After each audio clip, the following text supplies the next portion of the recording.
ఈ నెల 29 నుంచి అమర్నాథ్ యాత్ర ప్రారంభం కానుంది. ఆగస్టు 19 వరకు అమర్నాథ్ యాత్ర కొనసాగుతుంది. మంచుతో కప్పబడిన శివలింగ గుహను సందర్శించడానికి ప్రతి సంవత్సరం లక్షలాది మంది భక్తులు అమర్నాథ్కు తరలివస్తారు. ఇది కష్టతరమైన, ప్రమాదకరమైన పర్వత రహదారి అయినప్పటికీ మహాదేవుడు వెలిసిన ఈ పవిత్ర స్థలానికి భక్తులు పోటెత్తుతారు.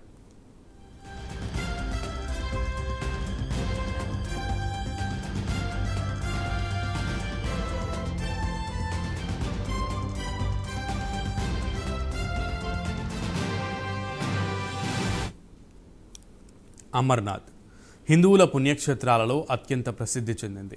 కాశ్మీర్లో ఉన్న అమర్నాథ్ ఏడాదికి 2 సార్లు మాత్రమే భక్తుల దర్శనార్థం తెరవబడుతుంది. ఈ సమయంలోనే భారతదేశంలోని వివిధ ప్రాంతాల నుండి వేలాది మంది యాత్రికులు అమర్నాథ్ శివలింగ దర్శనానికి వస్తుంటారు. అమర్నాథ్ యాత్ర ప్రారంభం కానున్న నేపథ్యంలో యాత్రకు సంబంధించిన రిజిస్ట్రేషన్లు ఇప్పటికే ప్రారంభమయ్యాయి.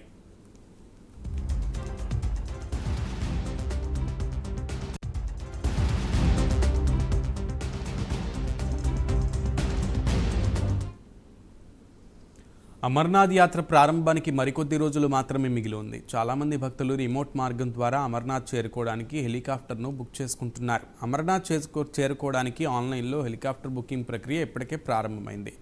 అమర్నాథ్ గుహ పెహల్గావ్ నుండి 29 కిలోమీటర్ల దూరంలో ఉంది. ఇక హిమానీ నదుల అలాగే మంచు పర్వతాలతో చుట్టుముట్టబడినటువంటి ఈ గుహ సంవత్సరంలో ఎక్కువ భాగం మంచుతో కప్పబడి ఉంటుంది. భక్తులు కాలినడకన లేదా హెలికాప్టర్ ద్వారా ఈ క్షేత్రానికి చేరుకోవాలి.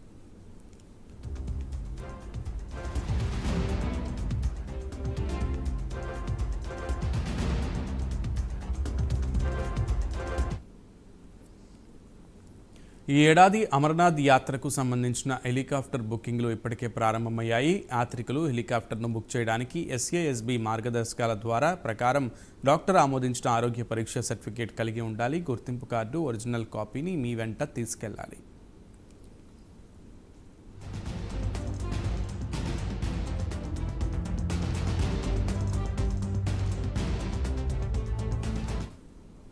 అమర్నాథ్ యాత్రికులు జమ్మూ కాశ్మీర్లోని బల్తాల్, పహల్గామ్ అనే 2 మార్గాల గుండా ప్రయాణిస్తారు. గతేడాది 4.28 లక్షల మంది భక్తులు అమర్నాథుడిని దర్శించుకున్నారు.